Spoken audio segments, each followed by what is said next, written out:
Hello, everyone. I'm Dr. Frank Vega with the Peace Education Foundation, and we'd like to welcome you to another lesson of our PeaceWorks mentoring series, where today we're going to be working out of our 7th grade book, Creating Peace and Building a Community.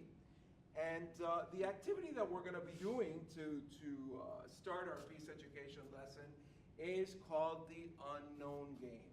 It's called the unknown game because it's only kind of known to me. And we'll see how that plays out. So I'd like to invite you to come up, and ordinarily if we were in the classroom we would create one large circle.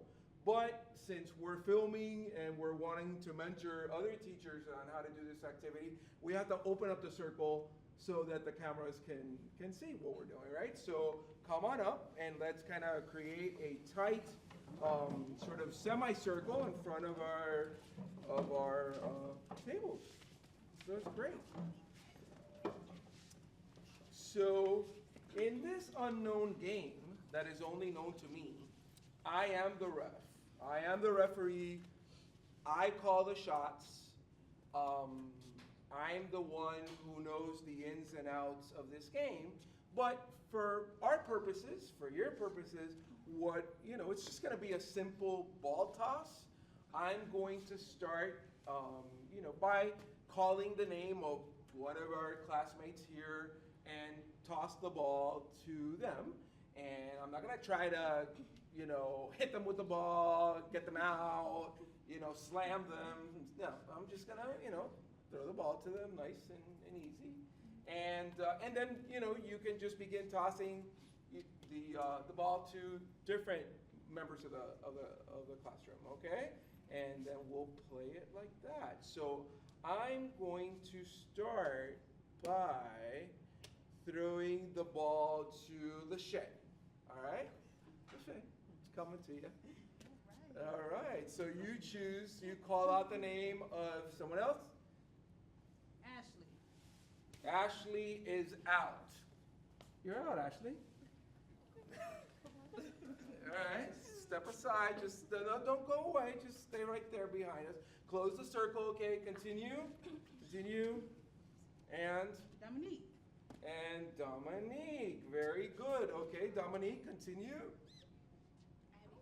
Abigail, okay, continue.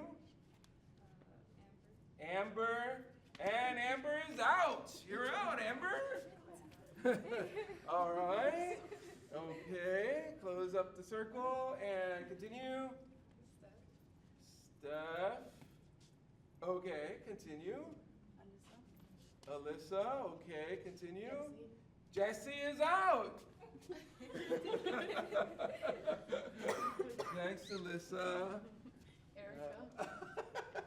Erica is out. Oh, you are just, putting everybody out there. Dominique. Okay, Dominique. Anyone else who hasn't received the ball? Kira is out. Kira is out. Okay, Kira is out. And one more? Has Astrid received the ball? No, Astrid has not. Astrid has not received the ball, and she is feeling sad. And Astrid, we will stop with you, and you are in. Okay. Very cool. All right, come on in, folks. Okay, so this simple little ball toss, the unknown game.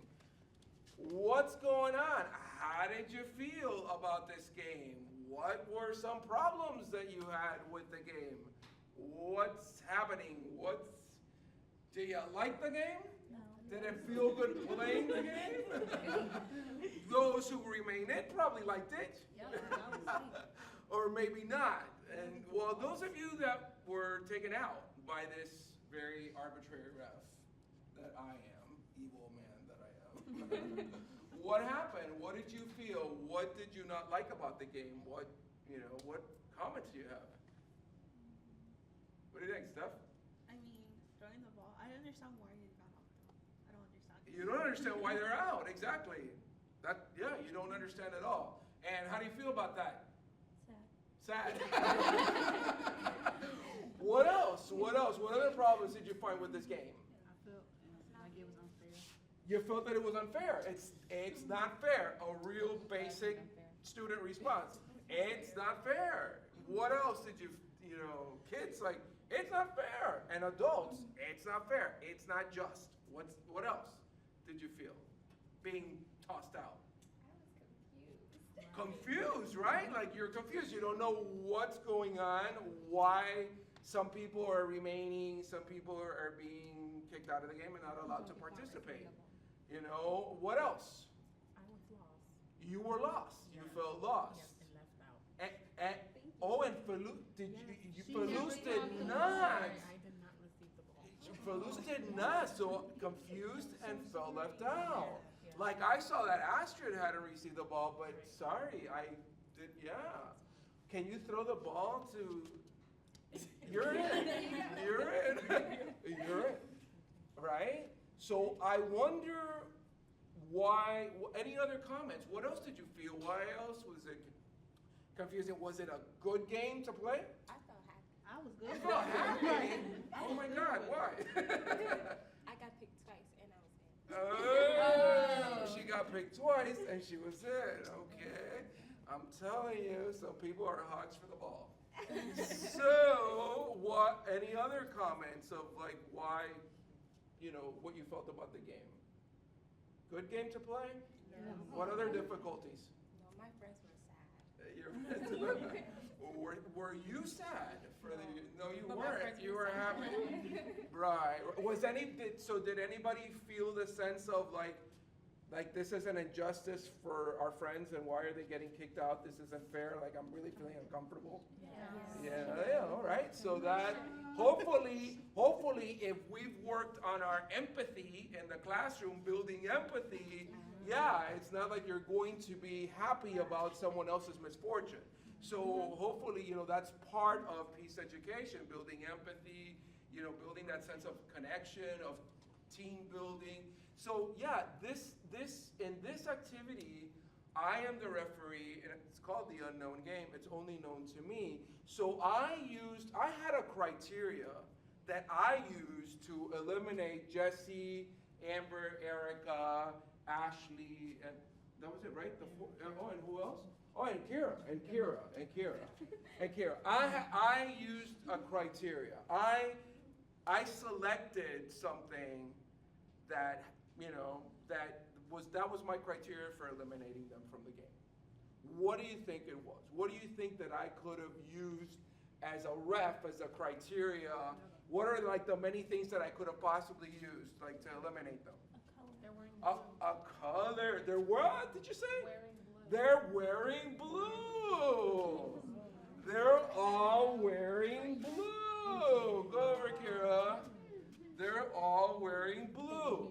And I use that as my criteria. It could have, some people will say, oh, the way that we threw the ball, the way that we caught the ball, I didn't call the person's name. Also, but no, I chose a color, And then I was like, I thought, first I was looking at the group and I thought, black, right? But then most of you would have been eliminated if I would have, a lot of you if I would have chosen No, you would black. have been out. You'll have black. Oh, me, first, right, but no, I'm the ref. So, no.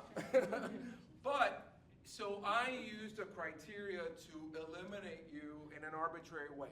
What does that say about, why we need rules for peace, why we need rules for, for a peaceful community? What does that tell us? The fact that a person can arbitrarily just, create the rules of the game, eliminate people.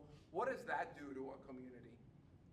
It creates mutual understanding, so everyone will understand why Oh, they're out. right. So when we have, clear rules, there's mutual understanding, right? And none of this divisiveness and pulling and tugging.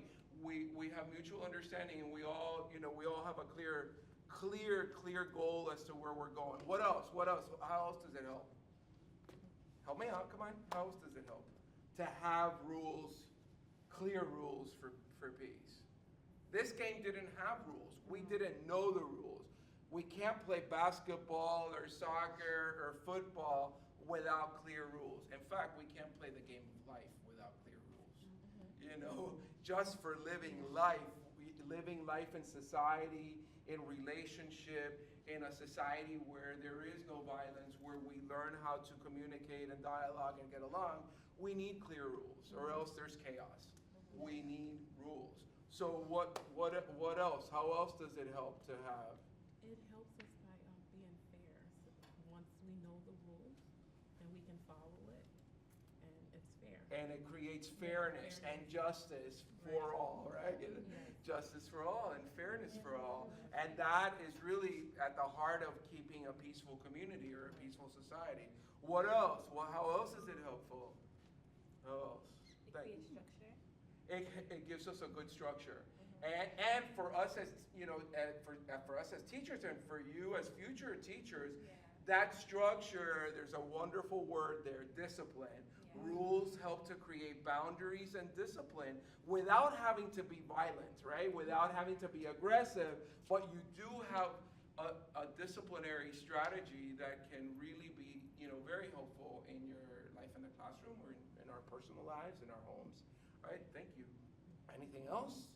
Give me something else. What else? How else are the rules for peace helpful? It helps everybody be included. So important, Astrid, because some of you immediately felt, first of all, those of you that were eliminated felt excluded. Those of you that never received the ball felt excluded. And it's so important to be able to, obviously with our older students and even with, you know, younger ones at a basic level, how to create an inclusive community, a community of inclusion. And for those of us that may be working with special needs children, you know, it's so important, you know, how do we bring in our inclusion strategies, right? Where no one is left out, no one is left behind. And it's kind of interesting that I used the color, right? Because we can exclude people for their color, the color of their skin, where they live, where they come from, how they dress, what car they drive, which says something about your maybe socioeconomic background. So many reasons that we have where we can build walls. But a teacher is about tearing down walls. You know, a teacher builds community in the classroom. We don't build walls. Kids will build enough walls. But teachers are about creating this sense of community, of a peaceful community. And just very quickly, as we look at some of what we're processing, what are the rules for peace for the Peace Education Foundation? We have a wonderful way of expressing it. Here are the rules for fighting fair. So we have some of those problem-solving strategies. We identify the problem, we focus on the problem, we attack the problem and not the person. Because most of the time when we have a problem, we're attacking people, but we don't focus and attack the problem, right? And then number 4, we listen with an open mind, we treat a person's feelings with respect, and we take responsibility for what we say and do for our actions, you know? So you have these wonderful 6 rules for problem solving, and that give us some very key values and character education and key problem solving strategies. And then we have the fouls, which are the negative behaviors that are destructive of community. So we have name calling and bossing and sneering and not listening and getting even and not taking responsibility and bossing. Did I say bossing already? Yeah. Threats and pushing. You know, so all of these put downs, all getting even, bringing up the past, all of these negative behaviors that are really destructive of this community of peace that we're trying to build. So, thank you so very much for participating in this lesson for peace education. the unknown game and for helping us to process how we can build a peaceful community when we have rules for peace that can help to guide us and provide the structure and provide the kind of caring discipline that we want to have in our classroom. Thank you so much.